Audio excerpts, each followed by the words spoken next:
우리 저희 계신 분들과 인사 나누겠습니다. 당신과 함께 예배할 수 있음에 행복합니다. 주님의 사랑이 당신의 삶 가운데 가득할 것입니다. 주님께서 우리를 사랑하시는 줄로 믿습니다. 주님이 우리를 사랑하시는 것을 어떻게 알 수 있느냐? 오늘도 귀한 예배의 자리에 우리를 불러주신 것으로 보면 확실히 주님이 우리를 사랑하시는 줄로 믿습니다. 말씀에는 은혜가 있고 말씀에는 능력이 있는 줄로 믿습니다. 제가 오늘 오전에도 그런 말씀을 드렸죠. 한 주간 하나님의 말씀 때문에 마음속에 뜨거움이 있었다라고 말씀드렸는데, 목사님 저도 그래요. 참 행복했습니다.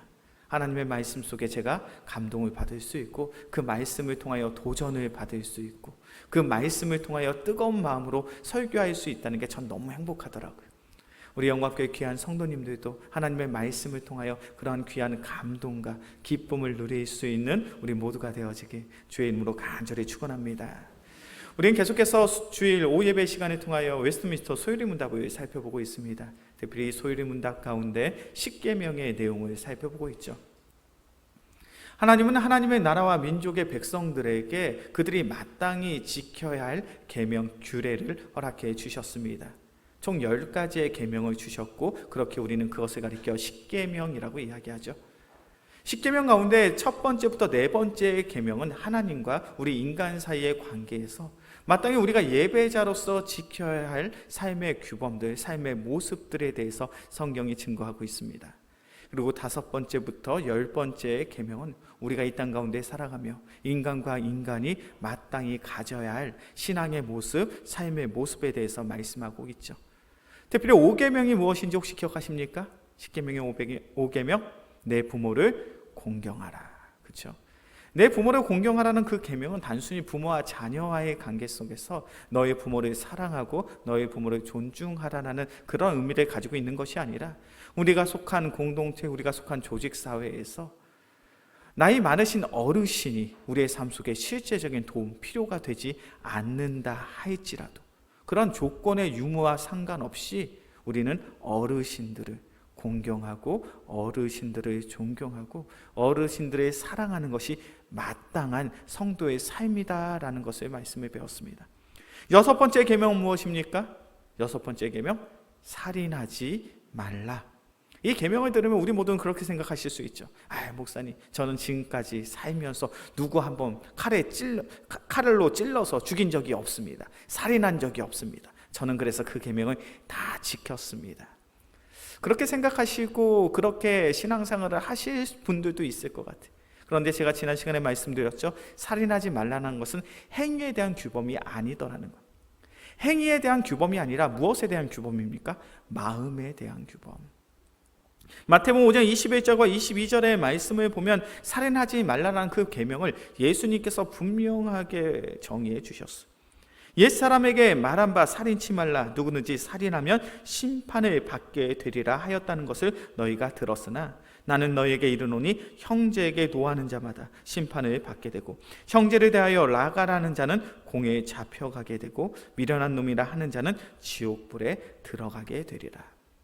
예수님께서는 살인하지 말라는 그 계명을 단순히 행위에, 행동에 규범되는 그러한 말씀이 아니라 우리의 마음에 관련된 말씀, 계명이라고 분명히 말씀하십니다. 살인하지 말라라는 것은 단순히 다른 누군가에게 해를 가지 말라라는 이야기가 아니라 너희가 어떠한 마음을 품고 살아가는가라는 그런 영적인 질문이더라는 거죠. 예수님이 말씀하십니다. 너희가 이 땅 가운데 살아가며 너희 형제들에게 노하는 자들, 화를 내는 자들, 그런 사람들마다 하나님의 심판을 받게 되고 너희의 형제에게 라가라고, 바보라고 모욕적인 말을 하는 사람들은 공회에 잡혀가게 되고 미련한 놈이라고, 다른 누군가를 비난하고 조롱하는 사람들은 지옥불에 던져지게 될 것이다. 우리가 이 땅 가운데 살아가며 어떠한 마음을 품고 살아가냐는 거예요. 순간적으로 화가 날 수 있죠. 순간적으로 미운 마음이 생길 수 있습니다. 그래서 그 분노의 마음을 가지고, 그 미워하는 마음을 가지고 우리가 어떠한 행위들을, 행동들을 할 수 있죠. 그 사람에게 모욕적인 말을 할 수 있습니다. 그 사람을 비난하고 비방할 수 있겠죠. 그런데 이 모든 행위가 어디에, 어떠한 규명과 동일하다? 살인하지 말라. 그 계명과 동일하더라는 거예요. 우리의 마음속에 분노의 마음을 갖고 우리의 마음속에 누군가를 미워하는 마음을 가지고 살아간다면 그것 자체가 살인하는 것과 별반 다르지 않다라는 거예요. 순간적인 분노와 미움에 사로잡혀서 다른 이에게 아픔과 상처를 주는 그런 삶을 살아가는 것이 아니라 그리스도의 사랑으로 이웃을 배려하고 이웃을 존중하고 이웃을 사랑하는 삶이 바로 살인하지 말라라는 그 계명을 지켜 행하는 삶이라는 거예요. 오늘 본문의 말씀은 그러한 계명의 연장선에 있습니다. 오늘 본문의 말씀을 보면 이제 7번째 계명은 무엇이라고 이야기합니까? 간음하지 말라라고 이야기하죠. 오늘 소유림문답 70번째 문항입니다. 제7계명이 무엇입니까? 우리 답을 같이 읽어볼까요? 시작. 제7계명은 간음하지 말라입니다. 자, 소유림문답 71분입니다. 제7계명이 요구하는 것이 무엇입니까? 우리 그 답을 같이 읽어볼까요? 제7계명이 요구하는 것은 마음과 말과 행동으로 우리 자신과 이웃의 순결을 보존하라는 것입니다. 제7계명이 무엇입니까? 우리가 잘 아는 것처럼 간음하지 말라는 거예요. 이 간음이 뭐죠? 이 간음이라는 것은 다른 사람, 부부의 관계, 부부의 연을 맺은 그런 부부 사이가 아닌 다른 사람과 성적인 관계를 갖는 것을 가리켜 간음이라고 이야기를 하고 있습니다. 하나님께서는 부부라는 아름다운 신앙의 공동체, 사랑의 공동체를 우리에게 허락해 주신 줄로 믿습니다. 그리고 부부가 누릴 수 있는 하나님이 주신 가장 놀라운 축복 중에 한 가지가 뭐냐면 바로 성이에요. 성적인 관계를 맺는 것은 부부 사이에 하나님이 우리 인간에게 주신 매우 놀라운 축복이고 아름다운 삶의 행위인 줄로 믿습니다. 그렇게 성관계 자체가 죄악은 아니에요. 그것은 부부 사이에 서로 그 부부를, 그 가정을 아름답게 꾸미는 하나님의 놀라운 축복이고 하나님의 놀라운 방법입니다. 그런데 문제는 무엇입니까? 하나님께서 우리 인간에게 그렇게 좋은 선물을 주셨는데 그 좋은 선물을 악용하는, 자신의 정욕에, 자신의 탐욕에 사용하고자 하는 그런 이들이 있더라는 거예요. 자신의 본능적인 욕구를 절제하지 못해서 이 성이라는 것은 부부 사이에 하나님이 주신 축복의 수단인데 부부 사이가 아닌 다른 배우자, 다른 이성과 성적인 관계를 맺는 것, 이것을 성경에서는 간음이라고 이야기를 하고 있습니다. 그렇게 7번째 계명은 우리에게 이렇게 이야기하고 있죠. 간음하지 말아라. 내가 하나님께서 허락하신 그 성을 아름답게 여기고 부부 사이에만 사용하라라고 분명히 말씀하고 계셔요. 그런데 이 계명도 우리가 앞서 본 살인하지 말라는 그 계명처럼 단순히 행동적인 규범에 대해서만 말씀하는 것이 아니라 우리의 마음의 영적인 상태에 대해서도 동일하게 말씀하시는 줄로 믿습니다. 우리 말씀을 한번 찾아볼까요? 마태복음 5장 27절과 28절입니다. 이 간음하지 말라라는 계명을 예수님께서 어떻게 설명해 주고 계시는지.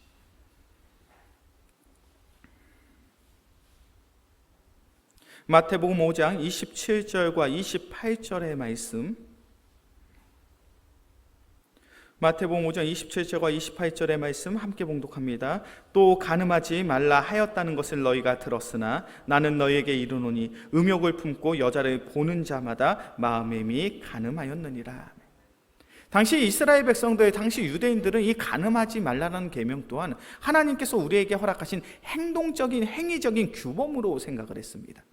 그렇게 내가 결혼을 한 다음에 다른 사람과 잠자리를 하지 않으면 내가 하나님의 말씀을 잘 지켜노라라고 생각을 했어요. 그런데 그런 그들을 가리켜 예수님은 단호하게 말씀하십니다. 간음하지 말라는 것은 단순히 행위의 문제가 아니라는 거예요. 내가 너에게 분명히 말씀하는데 너희가 음욕을 품고 여자를 바라본다면 이미 너희는 너희의 마음으로 간음을 한 거야. 너희가 너희의 마음속에 정욕의 문제를 절제하지 못하고 성적인 상상만 한다고 해도 그것이 하나님 앞에서 죄가 된다는 그 사실을 너희가 인정하라는 거예요.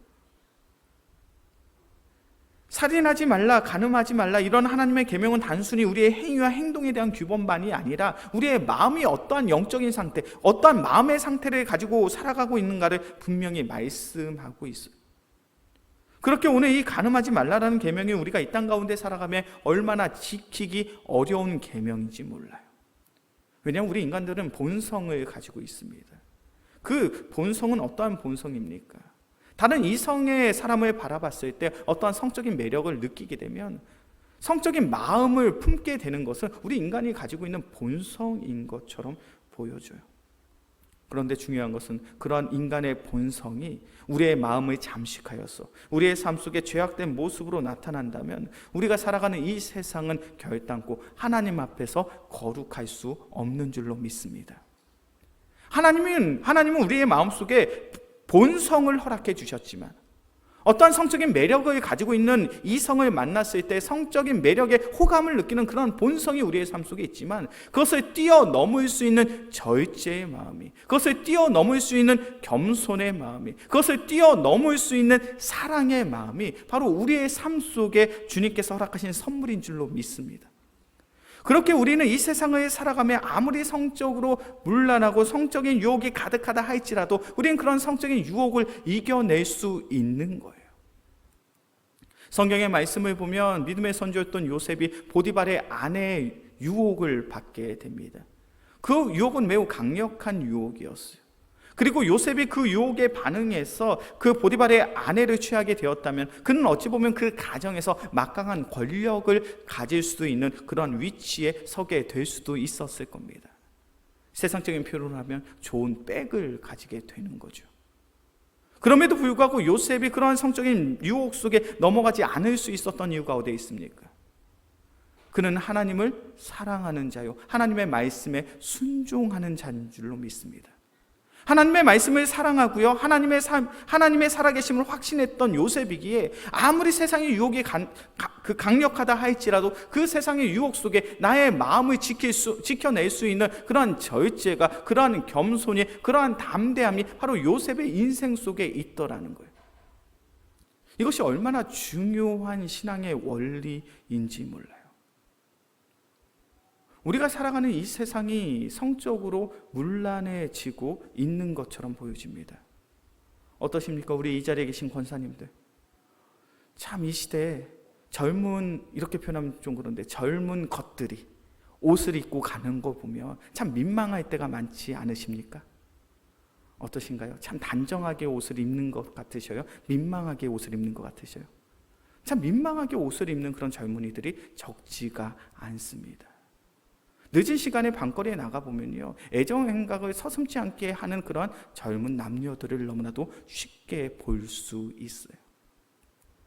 우리가 살아가는 이 시대에 결혼을 했습니다. 부부로서 살아가고 있습니다. 그런데 애인을 두고 그 애인과 즐거운 시간을 보내며 그것을 자랑하는 이웃들에 대한 이야기들을 우린 종종 자주 들을 수 있어요. 젊은이들에게 있어서 더 이상 혼전순결은 그들이 마땅히 지켜야 될 삶의 윤리요 가치가 아니라 그것은 예전의 구시대적인 어떠한 가르침이요, 우리는 이 땅 가운데 살아가며 우리가 누릴 수 있는 성적인 자유를 마음껏 누리는 것이 이 시대의 젊은이들의 특권이라고 생각하는 그러한 시대에 살아가고 있습니다. 성적으로 매우 문란한 그런 시대에 살아가고 있죠. 그런데 이런 성적인 방탕과 문란함은 지금 이 시대만의 문제가 아니었어요.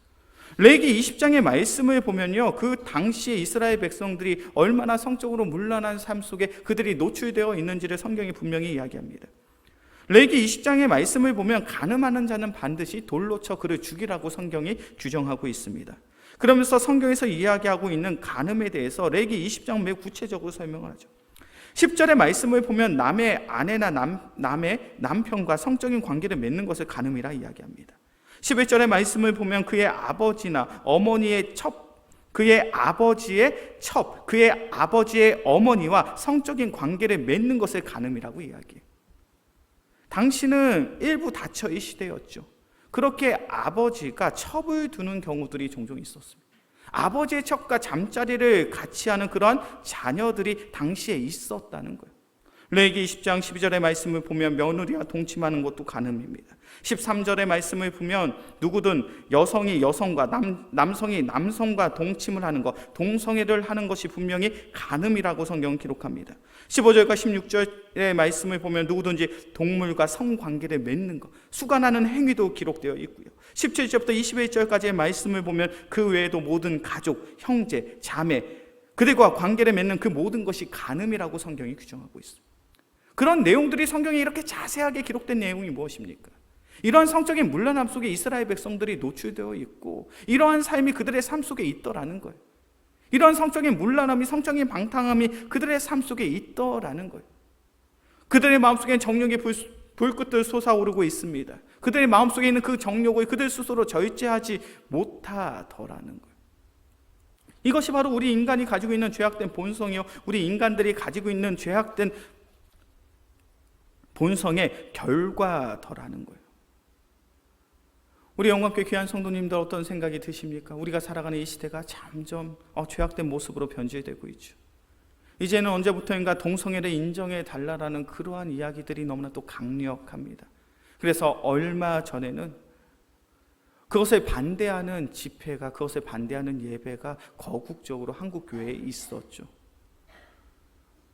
언제부터인가 동성애를 인정하고 그리고 성소수자들의 삶을 보장해 주는 것이 마땅히 우리 사회가 해야 될 그러한 것처럼 이야기합니다. 오히려 반대로 성소수자라고 이야기하는 동성애자들을 향하여 그들은 죄를 지은 사람입니다 라고 이야기를 하는 것이 한국 사회에서 큰 잘못인 것처럼 이야기하는 그런 시대에 우리를 살아가고 있죠.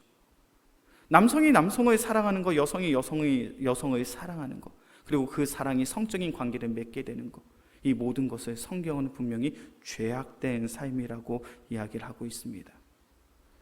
우리가 살아가는 이 세상은 점점 죄악된 모습으로 변질되고 있는 것 같아요. 그런데 그러한 모습은 과거 구약시대 출애굽한 이스라엘 백성들도 그러한 삶 속에 살았고요, 우리가 살아가는 이 시대도 그때처럼 죄악된 모습으로 살아가고 있는 것처럼 보여집니다. 그런데 중요한 것은 이러한 죄악된 세상 속에 성적인 문란함과 성적인 반탕함이 있는 이러한 세상 속에 하나님은 우리 믿음의 성도들이 어떻게 살기를 원하실까라는 거죠. 우리 말씀을 한번 찾아볼까요? 레위기서 19장 2절의 말씀입니다.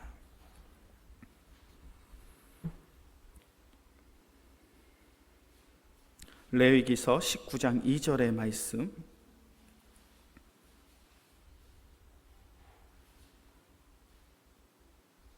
레위기 19장 2절의 말씀 함께 봉독합니다. 너는 이스라엘 자손의 온 회중에게 말하여 이르라. 너희는 거룩하라. 이는 나 여호와 너희 하나님이 거룩함이니라.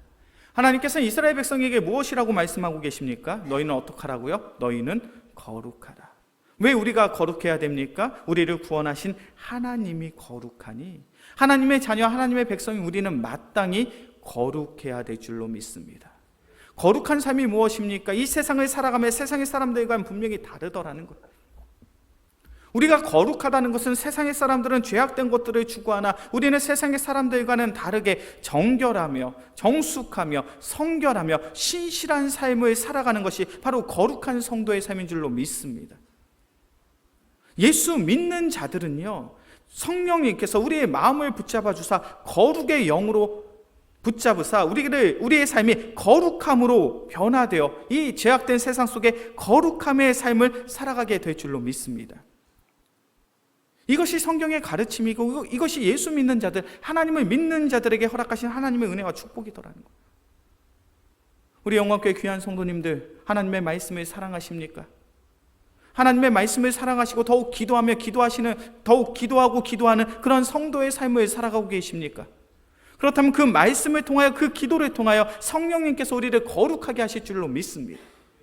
디모데전서 4장 5절의 말씀이 분명히 이야기하죠. 하나님의 말씀과 기도로 거룩하여 짐이라. 우리는 오직 이 죄악된 세상 속에서 하나님의 말씀과 하나님을 향한 그 간절한 기도로 거룩의 삶을 회복하게 될 줄로 믿습니다. 왜 요셉이 보디발의 유혹 속에서 자신의 순결함을 지킬 수 있었습니까? 그의 삶 속엔 말씀이 있었습니다. 그의 삶 속엔 기도가 있었어요. 그 말씀과 기도가 그를 거룩하게 만들더라는 거예요. 우리가 살아가는 이 세상이 성적으로 문란하고 성적으로 방탕해서 걱정이 되십니까? 근심이 되십니까? 너무 걱정하지 마시고 근심하지 않으셨으면 좋겠어요. 왜 그런 줄 아셔요? 이 땅 가운데 하나님을 바르게 믿는 참된 성도들이 더욱 늘어나면 이 세상은 깨끗하게 거룩하게 정화가 될 줄로 믿습니다. 그것이 바로 예수 믿는 자들, 하나님을 믿는 자들이 가지고 있는 능력이에요. 1907년 이 나라 이민족 가운데 평양 대부흥 운동이 있었습니다. 그때 그 평양 대부흥 운동을 목격한 한 선교사가 미국으로 편지를 보내게 돼요. 그 편지에 어떤 내용들이 있었는지 아십니까? 그 선교사님이 고백을 합니다. 이 평양은 환락과 기생의 도시였습니다. 그런데 성령의 은혜로 이 평양 시내가 변화되었다는 거예요. 술집들이 문을 닫고 기생들이 고향으로 돌아가서 그 가정을 살피기 시작하고, 사람들이 자신의 방탕한 삶을 회개하고 각자의 가정으로 돌아가는 그 놀라운 은혜가 바로 평양 시내에 나타나더라는 거예요. 이러한 성령의 은혜는 우리나라만 누린 것이 아닙니다. 1904년 영국 웨일즈의 부흥운동이 일어나요. 그 웨일즈 부흥운동을 목격한 이들이 고백합니다. 많은 사람들이 옛 생활에 청산하고 삶의 변화를 경험했습니다. 술 주정뱅이와 도박사들이 그 악습에서 벗어났고 가정 불화가 치유되었으며 술집이 텅텅 비었습니다. 한 선교 보고에는 이런 보고가 있습니다. 앵글시의 글렌 페어라는 마을의 도시에 한 곳을 제외하고는 모든 술집들이 문을 닫았습니다. 글래스 모건이라는 마을에서는 음주와 관련해서 재판을 받은 사람이 1903년 1580명이었는데 1906년에는 5400명으로 줄어들었다라는 기록도 있습니다. 세상의 사람들이 예수 그리스도를 믿게 됩니다. 예수 그리스도를 믿게 되고 하나님의 말씀과 기도로 그들의 삶이 거룩하여지니 삶을 대하는 삶의 태도가 바뀌어지는 거예요. 과거에는 술을 먹었습니다. 과거에는 성적으로 방탕했습니다. 과거에는 가정을 돌보지 아니하고 세상의 향락을 쫓으며 살아갔습니다. 그런데 예수 믿는 인생을 살아가니 그런 인생이 얼마나 헛되고 허무한 것인지를 깨닫고 그들의 마음이 돌아서는 거예요. 2000년의 기독교의 역사는 그런 놀라운 성령의 역사에 대해서 이야기를 하고 있습니다. 이 나라의 민족, 우리 영광교회를 통하여 그와 같은 하나님의 놀라운 은혜가 나타나게 주의 이름으로 간절히 축원합니다. 우리 영광교회가 왜 지금도 오늘도 선교 헌신 예배로 귀한 선교의 사역을 감당하고자 합니까? 왜 우리 영광교회가 복음을 증거하는 그 사역에 매진하려고 합니까? 복음이 있는 그곳엔 거룩의 회복이, 거룩의 영이 충만하게 될 줄로 믿습니다. 그것이 실제로도 아프리카 그 소수민족의 나라에도 나타나고 있는 일이에요. 우리 영광교회가 후원하고 있는 임원빈 선교사님, 민경화 선교사님, 그분들과 이야기를 합니다. 민경화 선교사님이 그런 이야기를 하시더라고요. 이 아프리카에 있는 어린 친구들이, 어린 학생들이 참 안타깝다라는 거예요. 아직 10대 중반의 나이입니다. 그런데 매춘의 행위를 한다는 거예요. 10대 중반의 나이입니다. 매춘의 행위를 하다가 에이즈나 성병에 걸려요. 그런데 그 성병을 치유할 방법이 없습니다. 그 어린 나이에 성병에, 에이즈에 걸려 죽어가는 그런 어린 학생들이 있다는 거예요. 그런데 더욱 안타까운 것이 무엇이냐면 그들은 그것이 잘못이라고 생각하지 않는다는 거예요. 내가 지금 당장 먹고 살 것이 없으니 돈을 벌기 위한, 빵을 사기 위한 생계 수단처럼 생각을 한다는 거예요. 그들의 그릇된 잘못된 가치관 속에 그들의 삶의 소망과 미래가 없더라는 거예요. 그런데 그런 나라 민족 속에 우리 귀한 선교사님들이 무엇을 합니까? 복음을 전하고 있죠. 그 복음을 듣게 된 아이들, 학생들, 그들의 삶의 모습들이 바뀌어지더라는 거예요. 아, 내가 잘못된 삶을 살았구나. 내가 하나님 앞에 범죄한 삶을 살았구나. 이러한 삶이 아니라 정말로 소망이 있고 미래가 있는 그러한 삶을 살기를 원하더라는 거예요. 몸을 팔고 혹은 조직 폭력의 행위를 하던 그런 어린 학생들이 복음을 접하고 선교사님들이 지키고 있는 그 학교로 돌아와서 컴퓨터를 배우고 영어를 배우고 앞으로 살아갈 미래와 소망을 꿈꾸는 그러한 일들이 지금 선교의 현장에 일어나고 있더라는 거예요. 우리 영광교회 귀한 성도님들, 우리가 매월 마지막 주 우리가 함께 모여드리는 이 선교 헌신 예배가 별거 아닌 것처럼 보여주십니까? 이 별거 아닌 이 시간을 통하여 하나님은 놀랍게 일을 하시는 줄로 믿습니다. 우리의 기도를 통하여 일하고 계시고 우리의 헌금을 통하여 그 선교의 현장 속에 하나님께서 예배하신 놀라운 거룩의 회복의 역사가 나타나게 될 줄로 믿습니다. 이제 말씀을 정리합니다. 우리가 살아가는 이 세상 소망이 없는 것처럼 보여집니다. 얼마나 더 성적으로 타락해야 될까? 얼마나 더 성적으로 문란해질까? 우리는 그것을 걱정하고 있죠. 그런데 중요한 것은 우리가 하나님의 사람이 되어서 하나님의 말씀과 기도로 거룩의 삶을 회복하게 된다면 이 세상은 자연스럽게 정화될 줄로 믿습니다. 그 귀한 삶을 소망하며 더욱 하나님의 말씀을 사랑하고 더욱 간절히 기도하고 기도할 수 있는 우리 모두가 되어지길 주의 이름으로 간절히 축원합니다. 기도하겠습니다. 사랑의 주님 감사합니다. 주님께서 우리를 사랑하사 오늘도 귀한 말씀의 자리에 우리를 불러주신 줄로 믿습니다. 간음하지 말라. 이것은 단순한 행위에 대한 규범이 아니요 우리의 삶의 전반에 거친 거룩의 회복을 향한 하나님의 말씀인 줄로 믿습니다. 우리 영광교회 귀한 성도들 더욱 하나님의 말씀을 사랑하고 더욱 간절히 기도하므로 거룩의 삶을 회복할 수 있는 귀한 믿음의 성도들 되게 하여 주시옵소서. 그래 우리의 삶을 통하여 우리의 가정이 더욱 신실한 귀한 믿음의 가정으로 세워지게 하여 주시고 우리의 직장과 사업터에 거룩의 회복의 역사가 나타날 수 있는 놀라운 은혜를 부어 주시옵소서. 이 모든 말씀 우리를 사랑하시는 예수 그리스도의 이름으로 기도합니다. 아멘.